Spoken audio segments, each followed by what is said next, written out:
پاشید ببینم کسی امشب نمیخوابه؟ چی شده خنداداش؟ شب جمعه سا خوابتون ببره لک دوباره یه بچه دیگه میاره میره. اون وقت حالا ما چند وقتی که باید بریم تو حیاط بخوابیم. هیچ کی حق نداره امشب بخوابه.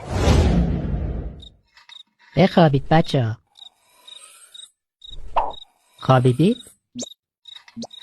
نخوابیدید؟ بخوابید.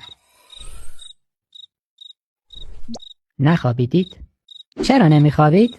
آقا جون یادته هر وقت یکیشون به دنیا میومد میگفتی شب که خواب بودید لک نینی رو ورد؟ خب که چی؟ واسه اون بیدار موندن که اگه لک خواست پاشو یه بار دیگه اینجا بذاره از نزدیک زیارتش کنن. موندن کدوم پوفیوزی آدرس اینجا رو به اون لک قرمساق داده ول نمیکنه اینجا رو. بابا ما دیگه جا نداریم. دو تامون شب سر پا میخوابن با میخ زدن به دیوار نخورن زمین. اون بدبختم که رفته رو تاقچه. یعنی دیگه واقعا جا نداریم.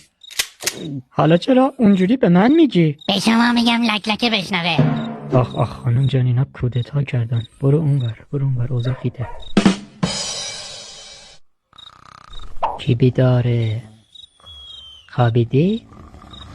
یه شکلات خیلی خوشمزه داره، هر کی بیداره بدم بخوره. کسی بیدار نیست؟ خوابید؟ شکلاتو بده من آقا جان.